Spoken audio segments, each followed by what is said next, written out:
Good afternoon, everyone, and welcome to today's webinar focusing on mental health in the built environment. My name is Dan Rossiter. I am the Digital Built Environment Standards Lead here at the British Standards Institution.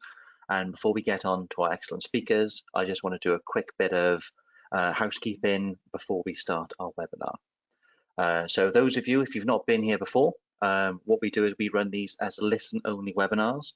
So the sessions themselves are being recorded and you're not able to come off of mute. However, we still want you to engage with the webinar itself. So what we'd like you to do is to use the Q&A function on what I think will be the right-hand side of your screen. Simply click on those buttons there and you're able to post your questions about today's session. And we will then have a Q&A session at the end where we can look to address them. In the same way, if you have any technical difficulties, like the sound goes off, you can't see the slides, something like that, please submit those issues also through the Q&A function, and our team will work behind the scenes to try and resolve those issues for you as quickly as possible. The way we run these is that as part of it, there will be a on-demand version of the webinar available as well. So if you find this is useful and you want to share it with colleagues afterwards, please feel free to do so. As part of that, and you'll have access to those recordings after completing the feedback survey. In a similar fashion, if you wanted some sort of certificate to recognise this as continual professional development or CPD, you do so the same way by filling out the feedback survey to gain access to that certificate. Hopefully all that makes sense and is fairly straightforward. So without further ado, what I'm going to do is move us on to the first of our sessions. So as part of our panel today, we have got Mark Thomas, Development Manager at the Architects Benevolent Society, and Sally Swinchwood, a Lead Standards Development Manager here at British Standards. And we're going to start off with Mark talking about the work that ABS does. So I think, Mark, if you want to come on camera, say hello, and I think it is over to you, fella. Hi, everyone, and thanks for having us. Thanks very much for the introduction, Dan. And yeah, thanks for having me. So for those of you that don't know, I'm going to talk a bit about our charity, Architects Benevolent Society, who we help and how we support, with particular focus on our mental health and well-being support that we have on offer. So just to start, for those of you who don't know much about ABS or anything about ABS, we're one of those really old benevolent funds that started in 1850. So we've been around for 172 years now. And we were first set up in the Freemasons Tavern in Covent Garden, the same year that FIFA was set up in the same place, actually. But we were set up to help those who have fallen on hard times within the architecture sort of community. As the name suggests, you know, we only help architects, and that's not true. We help what we like to refer to as the sort of wider architectural community, and I'll explain a bit more about that, what I mean by that, as I go on. But in the first year of helping people, it was more with sort of accident and illness, and we helped, I think, 2 people in the first year in 1850. And obviously, as time has gone on, we've expanded our eligibility criteria and how we support people. So we were originally set up as a relief of poverty charity, and then in most recent years we've been looking at prevention of poverty. And what I mean by that is sort of we like to offer holistic support and through various different channels and partnerships with other organisations. So people don't fall on harder times.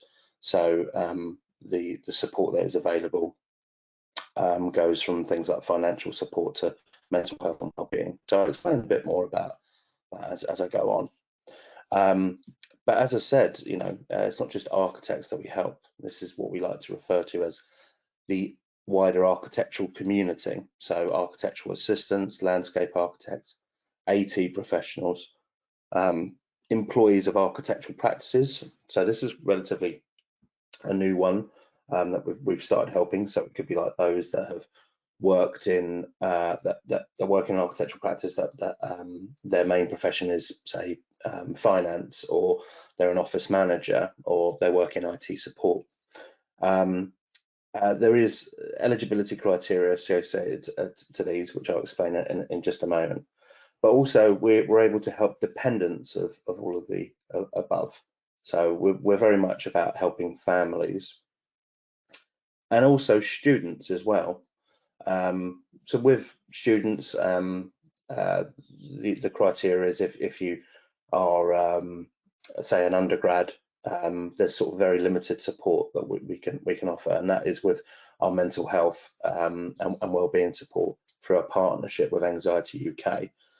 So it's a free student membership for a year. There's lots of resources that come with that. But we are kind of expanding how we're helping students at the moment, and we're piloting a few schemes currently, which hopefully we can sort of start talking about more publicly in the next year or so. So that's just a little snapshot of some of the people that can apply for help. Our eligibility criteria is that you have to have worked in practice in the UK in a design process for a year. So that's if you are an architect, or you're architectural technologist, technician, landscape architect. If you're an employee of an architectural practice, it's that you have to have worked in practice in the UK within the last 2 years. And again, if you're a student, anybody who, if you're an architect, for example, if you've done your part 1 onwards, then you'll be eligible for support. If you're unsure about the level of support that is available, you can go to our website, and we have an eligibility checker there, which looks very much like how you see on the screen at the moment. And you can just sort of click your way through it. But if you're ever in any doubt, or it's not clear enough for you, just contact us. We've got a wonderful welfare team that are always on hand to speak to. And even though they give practical support, it's also the emotional support that they're very good advice that they're good at giving also. So how we can help? Well, as I mentioned earlier on, there's this holistic support that we offer. Mental health and well-being is one of our biggest supports that we actually have on offer at the moment. I think 59% of the people that we helped last year come from mental health and well-being support through our partnership with Anxiety UK. Of course, we have money and debt as well, so we're able to give people grants, and we work with benefits advisors across the UK to make sure people are claiming the benefits that they need to be claiming, and then we top up, if necessary, any statutory support that is available. And we use the minimum income standards as like a benchmark to make sure that people aren't just having enough, being given enough by ABS just to have like a decent standard of living. It's, you know, just to give them sort of, sorry, we make sure that people are given enough, so they're not just meeting sort of the breadline, that they're actually given enough to provide them with a decent standard of living. We also have a partnership with Shelter for housing advice, and the OT practice for physical health and disability, and Renovo for employment support. So if you want to learn more about all of these services, please go onto our website or speak to one of our welfare team, and they're always on hand, so that they're really helpful. So just to go in a bit more detail about our mental health support with Anxiety UK. UK are a national charity. They're based in Manchester, England, and they have been around since, I think, 1950, and they've got a network of approved therapists throughout the UK. Their work is incredibly fast. If somebody comes to us for support, we refer them on to Anxiety UK, and usually if you typically need sort of any sort of counselling or CBT, you can be seeing a counsellor within 2 to 3 weeks, which is very fast. If you were to go down the NHS route, as much as we all love the NHS and everything, but due to sort of backlogs with COVID and sort of funding, lack of funding that they get for mental health support, if you want to see a counsellor or try and get CBT for the NHS, you can be waiting up to 8 or 9 months currently. Again, with this support for Anxiety UK, it's almost immediate. Within 2 to 3 weeks max, you could be seeing a counsellor. This support is so fast. So I always kind of tell people this story about how I bumped into an architect I know in the street, and they told me that they had been waiting, I think it was like several months, and they were still on a waiting list through the NHS to see a counsellor. And I urged them to call our welfare team at ABS, which they did that day, and within a week they were booked in to see a counsellor.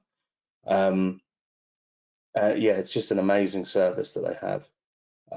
You can go direct to them as well. You don't have to come through ABS. You can just go direct to them and say, you know, you saw me in this webinar, and that you are an AT professional or an architect or a landscape architect, and then they will give you the support that you need.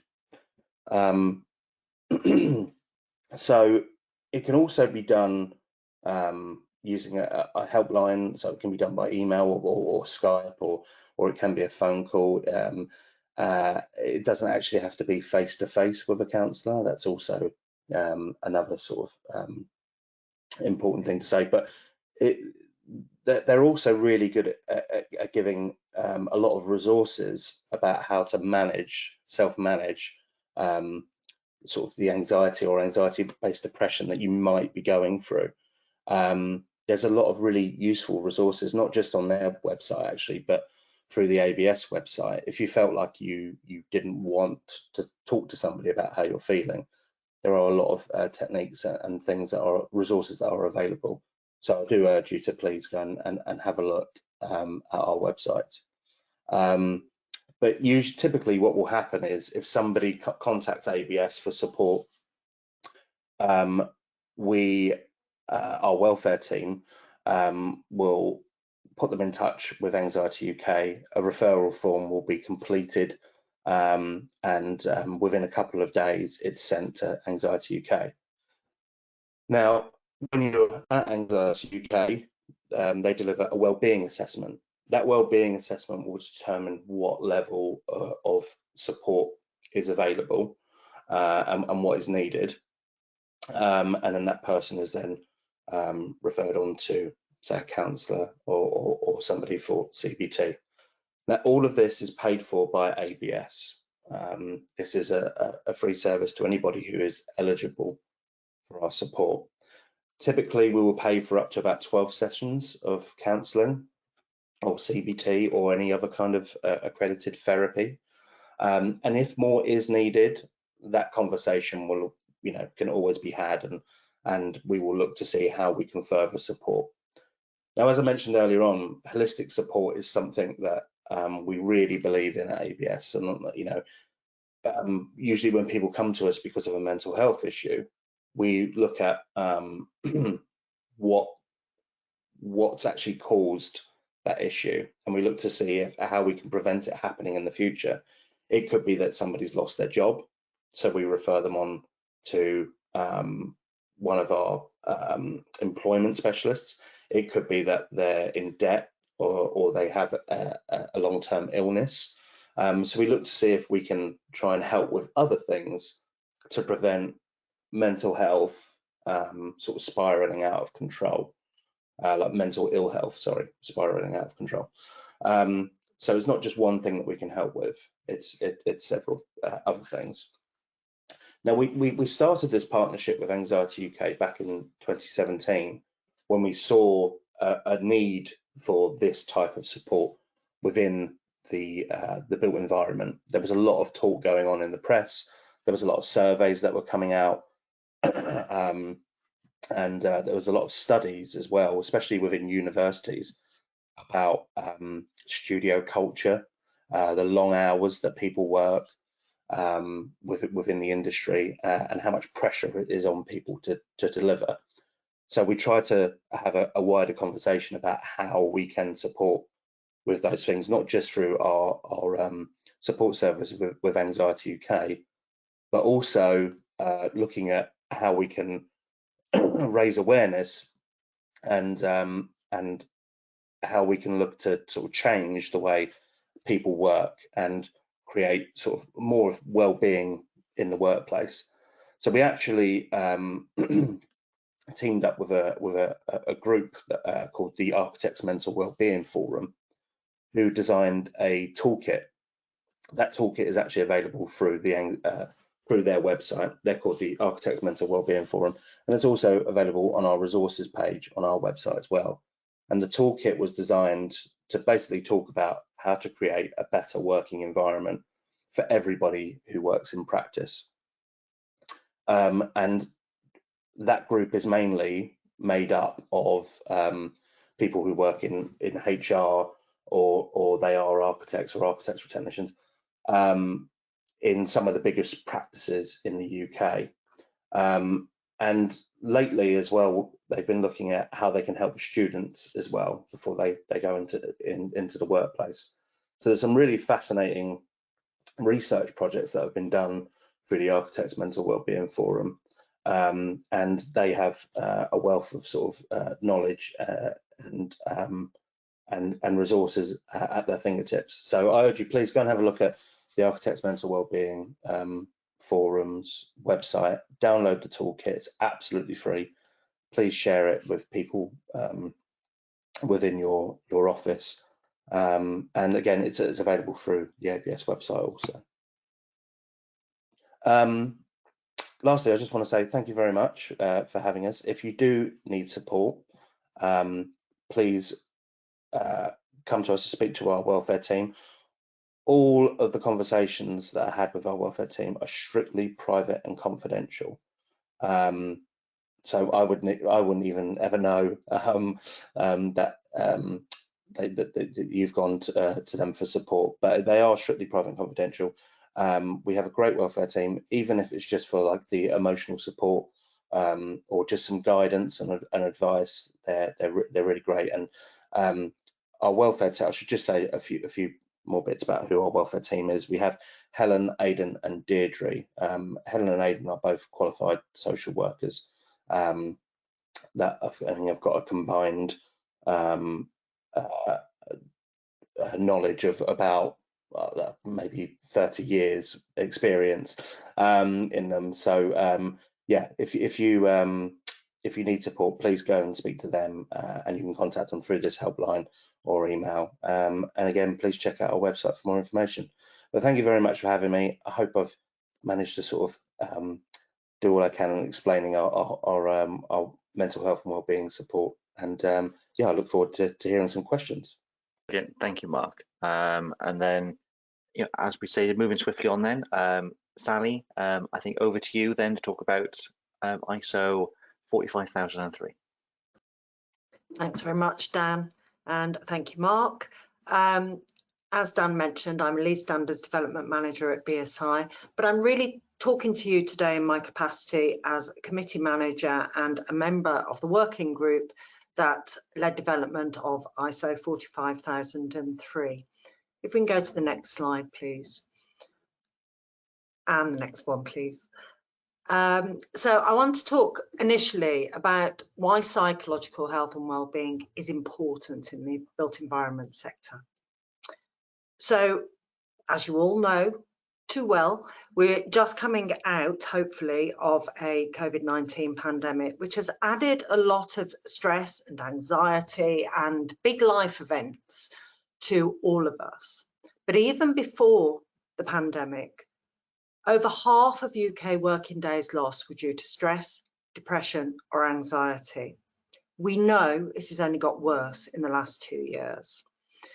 So it cost the global economy around $1 trillion a year. Now, this is some years ago. It's almost certainly costing us more. In 2016, it cost the UK 34.9 billion, and the cost of that has been rising really steeply ever since. And one of the things that perhaps is really important, particularly Mark was just mentioning the long hours that people work. 745,000 people died from overwork in 2016. That's a tremendous amount of people. And you may say, what's that got to do with psychological health and well-being? Well, psychological health and well-being impacts physical health. It also impacts the amount of accidents that people have. So this is not a pink and fluffy thing. It's not an extra, it's not an add-on. Psychological health and well-being is absolutely fundamental for the success of anything you do in any organisation. Let's go on, please. So every day, 2 people in the construction industry commit suicide. The rate in the industry is 3 times higher than the national average rate for male suicide, and the male rate for suicide is 3 times higher than for women. And this is still a very male-dominating industry.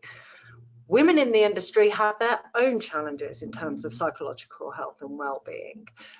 So they're 2 separate but connected problems to a degree, but these are big statistics. 48% have taken time off owing to unmanageable stress. And in a recent survey, I believe it was over 90% have felt overwhelmed in the last year or 2. Now, those are going to have big impacts on health, on productivity, on just the ability to function, frankly. If we can go on, please. So there are lots of specific hazards in the industry. There's a lot of pressure to deliver on a tight budget and to a tight schedule. Not always practical schedules with the budgets that are available. Many people in the industry spend extended periods of isolation from friends and family, particularly if you think about a large migrant workforce. People come from all over to work in the built environment on particular projects, and they may well be away from their usual social support system for a long time.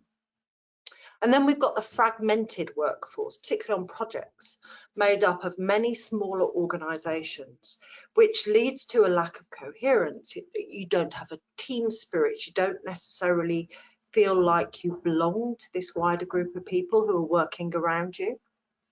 There are also known issues with skill shortages, or people working on jobs that do not match their skills.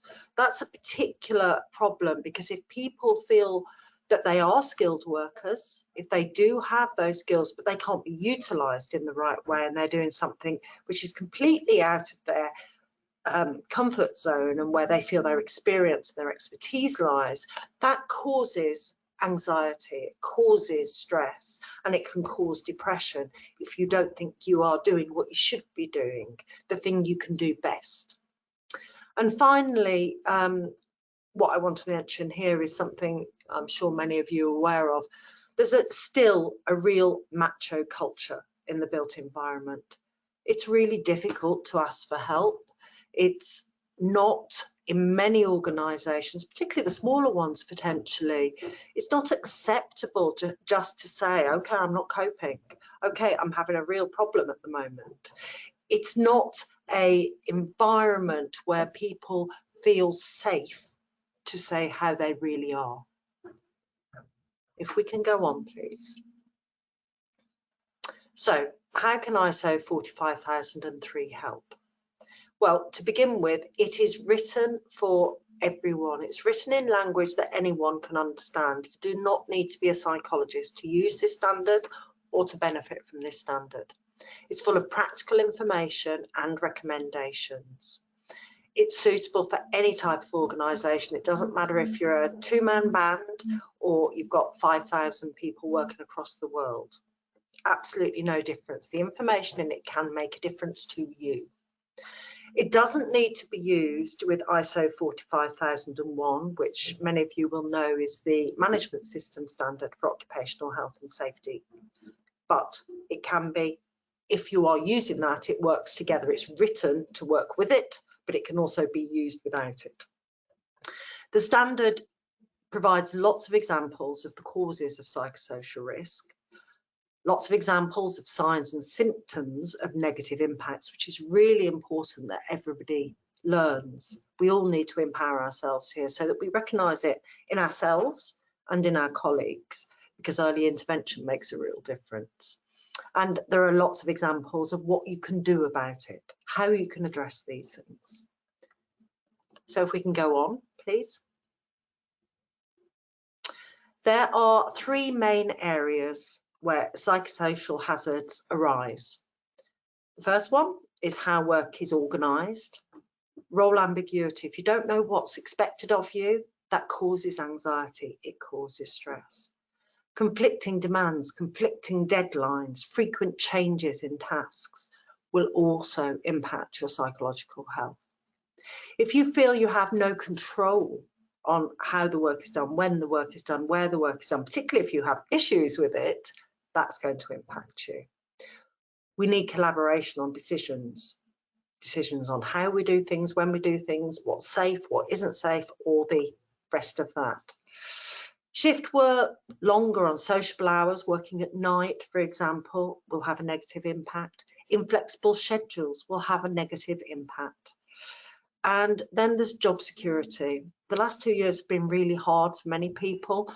Possibility of no income, or actually no income, work without set hours, uncertainty about whether you will have a job next month. What if the project's cancelled? So all of these things have an impact, and it's all to do with how work is organised. And then we have to look at social factors at work, interpersonal conflict, poor leadership, poor bosses who aren't dealing with people well or fairly, harassment, bullying, discrimination, violence, name-calling, gossip, criticism. All of these things will undermine people's psychological health. They will take away any chance of well-being at work. So then we have to look at the work environment. Many roles in the built environment are in inherently hazardous places, working at height, for example, or working outdoors, potentially in poor weather, very hot, very cold, very wet. All of these things will lead to anxiety. But so too does lack of resource, not having the right equipment or not having functioning equipment, that kind of thing. Working in confined spaces, poor lighting, lots of noise, all of those things. And then the workplace environment itself, the shifting workforce population on a construction site can lead to anxiety. You don't know who you're working with. You don't know if you can trust them to look after you, to act in a safe and sensible way. You don't know what they're going to say to you, whether they're going to be nice to you or whether they're going to be deeply unpleasant. Let's go on, please. So, with all these hazards out there, people do suffer, and you may ask them if they're okay, and they'll say, yeah, I'm fine, no worries here. Often they'll be lying, often they are covering it up because they're not fine. People aren't fine. People are still recovering from years of trauma a lot of the time, as well as ongoing issues at work. So look for changes in behaviour in your peers. Look for social isolation or withdrawal and not looking after themselves. When you see people not eating lunch, not washing, not changing their clothes, these things can really be a symptom of poor mental health. You're also likely to see increased frequency of incidents or mistakes in somebody who is not coping very well at the moment, whose mental health is suffering. You might get increased absence from work, but you may also get people coming to work when they're ill and feeling they have to just carry on because of all the other pressures like money. Lack of engagement. If your workforce aren't listening when you have meetings, if they're playing on their phones or just looking at a paper or something like that, you've already lost them. That is a sign of poor mental health, as is high staff turnover. If people don't stay long, there is a reason in your organisation how you're managing it. Reduced energy. Somebody who used to be enthusiastic, who is now slow and plodding, those people are suffering. So low quality performance, failure to complete tasks, turning up but not really doing their job. Another example. Reduced desire to work with others, just wanting to be on their own all the time. And then, of course, if you're starting to get disagreements, bickering, arguments, even fights, if there's bullying going on, if people don't want to work with each other for the greater good, there's a problem with well-being in your workplace. So, what can organisations do? Let's go on, please. One of the first things to recognise is that every individual experiences things differently. Everything that makes you, you, will affect how you're dealing with the pressures and the challenges in work. So, gender, we've already mentioned. Age, very young workers, older workers, they both have particular psychological health needs. They're not the same needs. So one approach isn't going to work. If you are a different ethnicity or heritage to most people in a workplace, there is a good chance you're going to feel isolated. There may be discrimination, there may be bullying. Religious practices as well, if it marks you out from the norm, that may cause anxiety or different treatment, which will lead to psychological ill health. Literacy skills. Many organisations have great programs, but they're all in writing. Many people can't read well. So if you are always struggling and having to hide the fact that your literacy levels aren't great, perhaps English isn't your first language. You might be great in another language, but in English your reading is poor. Then you're not getting the information you need, then you're going to have anxiety, then you're going to make mistakes. So this is a case of, when you're communicating, use visual things, use audio, use video, use anything you like, but don't just make it words. Have words as well, that's absolutely fine, but make a variety so it suits all your different workers. Now, peer support, really important. I just talked about signs and symptoms. I just talked about asking if you're okay, asking a colleague, how are you doing today? It's a really good start, but as I said, it can't stop there. You have to push a little sometimes. Suggest you go and get a coffee, have lunch together, so you can actually talk a little bit more and delve a little bit further. And the best way to get somebody else to open up is to open up about yourself, to open up about how you're feeling, what's stressing you out, what are you worrying about. If we start to make this normal and we speak up, then the culture will begin to change and we will be able to look after each other better. Leadership is absolutely crucial. We need leaders to talk about their own vulnerability. We need leaders to walk the walk as well as talk the talk. Action needs to be taken. All of the problems that I talked about before are organisational. The change needs to come at organisational level. It needs to come from changing the way organisations work, how the work is distributed, the deadlines to make sure they don't conflict and they are achievable, that kind of thing. We need to listen to the workers who are doing the jobs, not just tell them what we think is right, because the people doing the jobs often know their hazards much better than the people at the top of the organisation. And it's much better to make small improvements, to take some action, to do something, than just talk about it endlessly and say, oh, well, we're not ready yet, we can't do anything yet. Do something today. I've already mentioned communication, but what I haven't mentioned is the importance of it being timely, early, honest, and really clear. Even if your organisation is going to have to lay off 500 people next week, it's better to hear that news early and honestly than to have leadership fudge it or leave it to the very last minute. People are empowered and they are healthier, psychologically healthier when they have knowledge. So give them that knowledge, work with them to the extent you can. Sometimes you can't, sometimes that is just the way it is, but giving people the opportunity to ask questions and honestly answering those questions will really help in how that change manifests itself. Act decisively on bullying, harassment, discrimination of any kind, violence, whatever it is. There should be zero tolerance.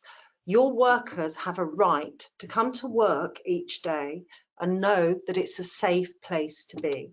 There shouldn't be intimidation. They shouldn't be being picked on or isolated or teased. You need to act on that early.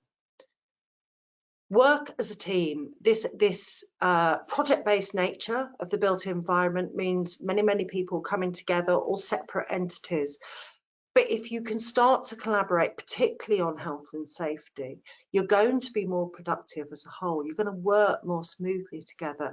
But equally, then there's a support system. Doesn't matter if somebody's new and they only last 5 days because their little bit of the job is done.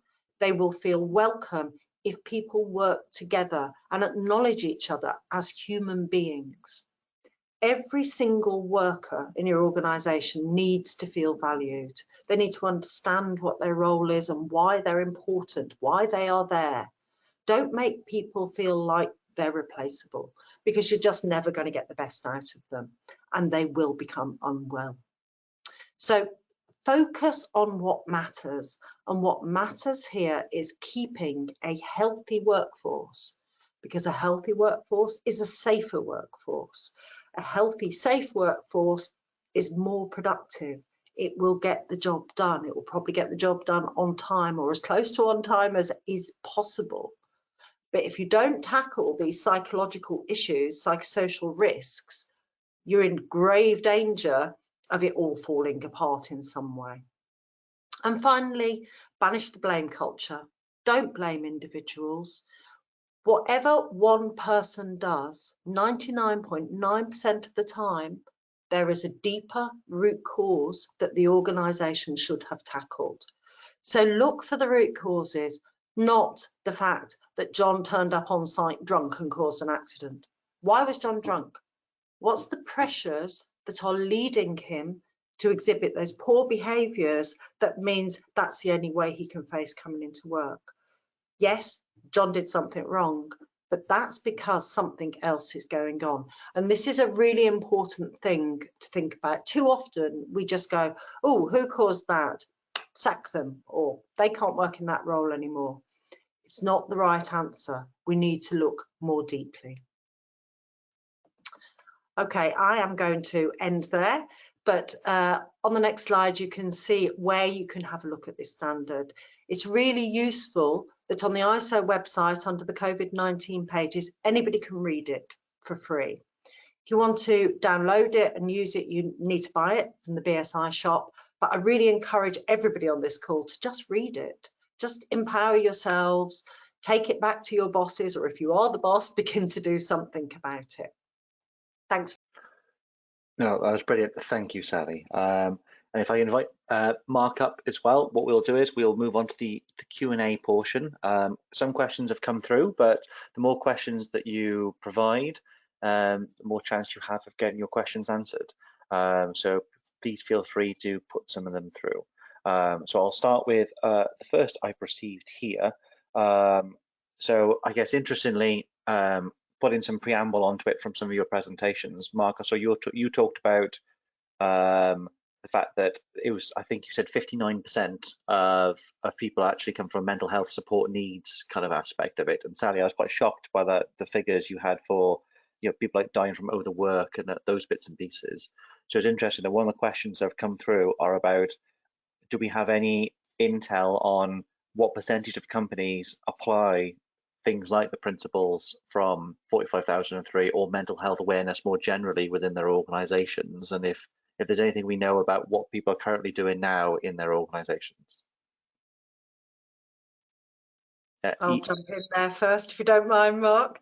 45003 only published last year, so it's still a relatively new standard.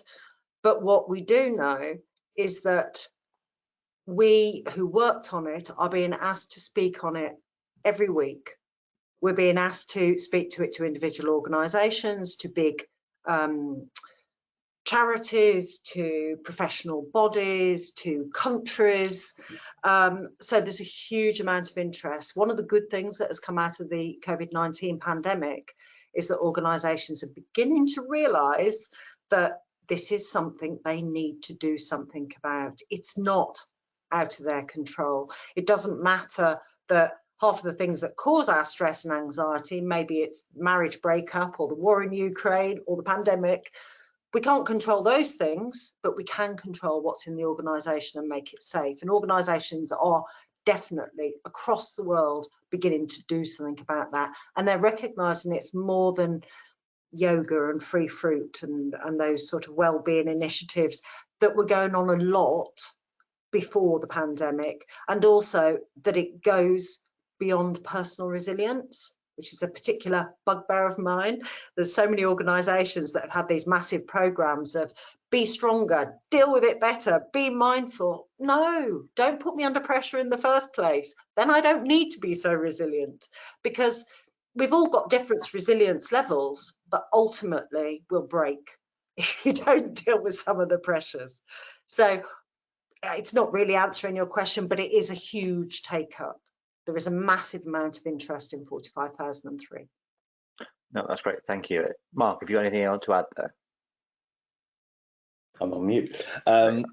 Yeah, I don't really have an answer to your question, Dan, but what I can say is since about 2018, we've seen a huge number of in the increase of of people coming to us for mental health support, and particularly practices, so architectural practices and sort of multidisciplinaries have been reaching out to us, asking us to deliver awareness presentations to all their staff, face to face or online, about our support that is available. And we've seen a lot of practices then start setting up their own employee assistance programs, and we've seen a lot of people sort of coming to us for support with that, or how we can connect those organizations to other ones that have sort of a really strong employee assistance program in place, so they can produce their own. We have been working with a lot more sort of membership bodies, and sort of trying to sort of champion the whole well-being in the workplace. And again, it's not just about, like as Sally said, having a bowl of fruit and talking to people about taking 5 minutes out, and it's about sort of recognizing that there are issues there, and then how to sort of overcome those issues of working long hours and the sort of studio culture that sort of comes with that. So we've been working quite closely with a lot of membership bodies like the RIBA, CIT, and the Architects Mental Wellbeing Forum, as I mentioned earlier on, about how to create a sort of a better working environment. As I mentioned earlier on about the Architects Mental Wellbeing Toolkit, I'm just going to post a link in the chat for people just to go ahead and download it. And there is actually a similar version which was done by an architectural technologist that we know at Ulster University, which is also available through our website, which is more sort of focused at students as well. But it is something that we are getting more practices coming to us to know more about how they can sort of encourage their staff to be healthier. No, that's great, thank you. And I can see 4 or 5 questions, so just to let you know from a time management point, so we can get some short answers for some of these as we sort them out. So while you're looking for that link to share, I'll just check now. So Sally, we've had a question through focusing a bit more on dementia, and I've done some Googling of something if it's unfair to ask to hand, but the question is effectively of what is BSI doing to address long-term mental health for things like dementia, not just at the preventative stages, but about aiding the population affected by dementia. So if you're aware of anything, so I do know we have an ISO specifically on some of this, which if there's anything extra, great. Otherwise, I can just talk about the ISO. Well, there's a whole committee looking at ageing society, and I think that's where you're going with this, Dan. Yeah. And a standard just published, I believe, on dementia-friendly workplaces and society in general.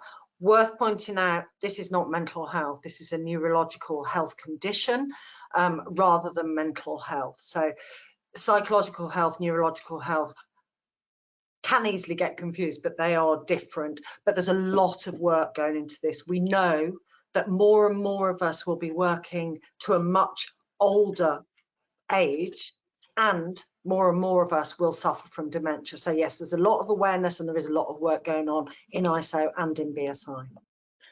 Oh, thank you. So, and then just for those listening, the ISO committee is TC314, which is Aging Societies, and the standard I found, because I saw the question in advance, was ISO 25552. So that's 3 5s in the middle.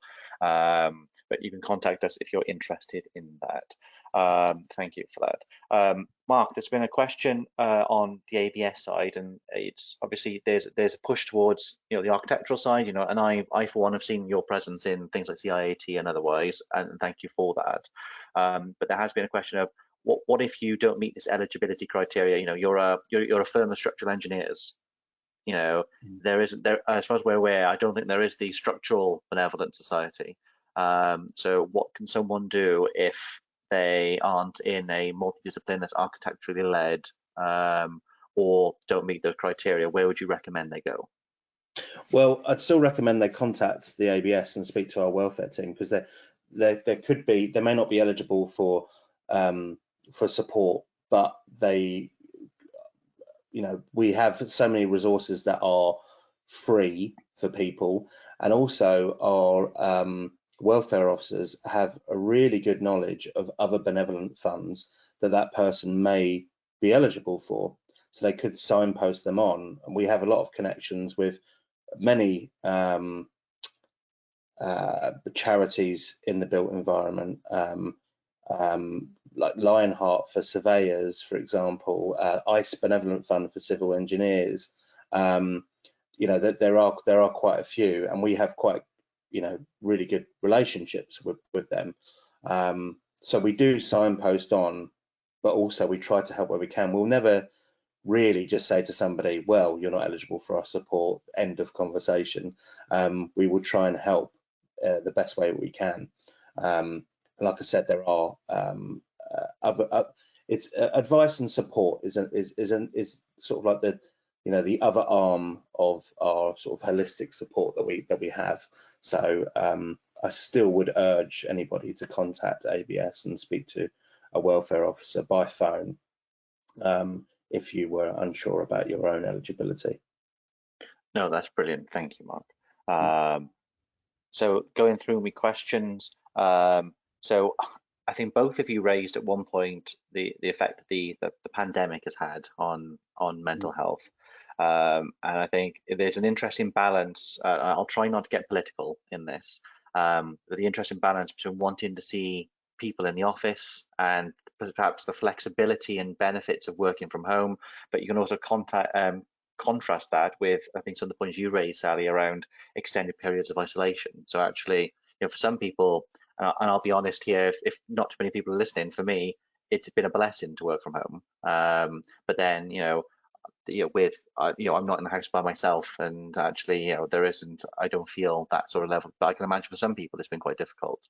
And the question is really about sometimes what's good for the employee may not be what's good for the employer from a line managee point of view. So, how can we strike the right balance there? Is there something in 45,003 that might help with that? Is there, I guess, that the simple answer might be to have open conversations about it and things, but actually, what is the right way to get that balance between wanting to engage with people versus ensuring they are doing best for themselves? I wonder if there's any insights you've got there, and that will probably be the question that we end with as well, if you have any final comments, each of you. Thanks, Dan. It's a big question. It's obviously a very topical question at the moment with, for example, the civil service, saying you've got to come back into the office. Yeah. And that's causing all sorts of problems, actually. One of the key things in ISO 45003 is about empowering workers, consulting with workers and involving them in decision making, and ensuring that you've got a culture of trust and safety. And the one thing that really has happened over the pandemic, one would hope, is that organisations and managers should have been able to see that they can trust their employees to work when they're not being supervised. And if that is what you have experienced, why are you forcing them back into a workplace if it doesn't suit them? And one thing isn't going to suit everybody. Some people, being on their own, day in, day out, just staring at a screen, for example, is going to cause mental health problems because of isolation, because of lack of physical contact with other people. It will have an impact. I live on my own. I love working from home. I get far more done, but I don't feel isolated because I'm often looking at video cameras like I am right now, talking to people. I'm not alone. I have plenty of support and plenty of social interaction. So the standard will tell you to be flexible, to consider individual needs. If that particular worker has been doing a great job from home, don't force them to come back into the office if it really doesn't suit them, because that is going to have a negative effect on their health and a negative effect on their productivity. And ultimately, what's good for the employee is good for the company. That's why I would say that we've learned a lot of good things through the pandemic. Let's not throw it all away. Oh, that's great, Sally. Thank you. I think that was quite a good answer from Sally there, Mark. But is there anything you want to add to that? Yeah, well, yeah. I mean, just to sort of echo what Sally said, I think employees need to be more flexible when it comes to working from home. We've had 2 years of people proving that they can do their job at home. But also, I think it's important not to forget the people that don't want to work from home. And this is where employees need to be flexible. Not everybody can work from home. A lot of people that I know have found it quite stressful, don't have the room to work from home, or they've been working from a kitchen table, they've been sat at a chair which isn't designed to be sat at for 7 or 8 hours a day, or they have no social interaction. And that's where, if you are doing a role where your social interaction with colleagues is limited anyway, I think it's only going to be even worse if working from home. So you need to be mindful of that. So I think employees need to be flexible.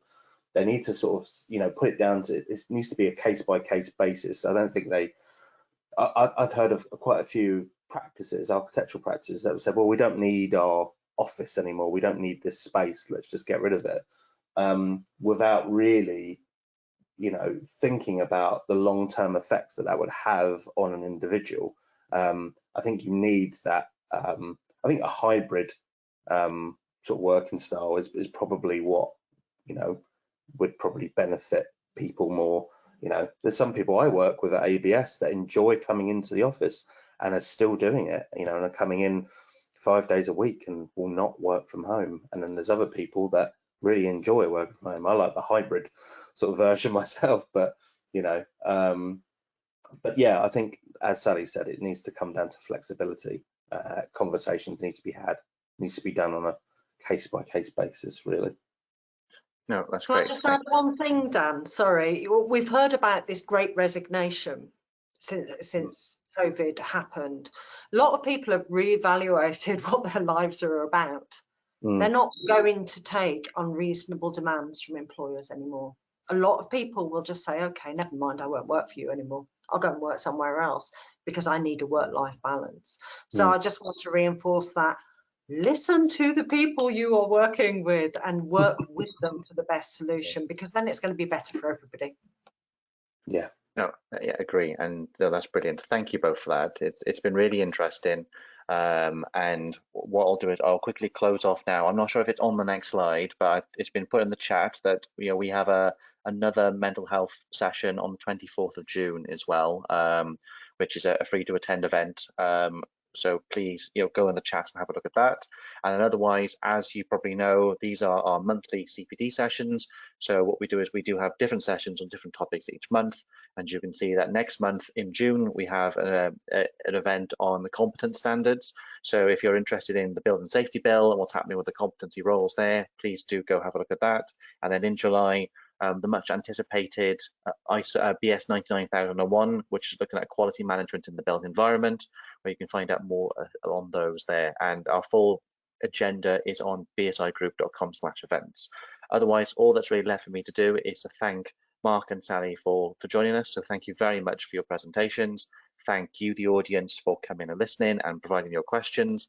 And I hope you all have a pleasant rest of the day and enjoy the long weekend if you are going to enjoy it. Right, bye for now, and thank you very much. Thanks for having us. Cheers. Thanks for having us, Dan.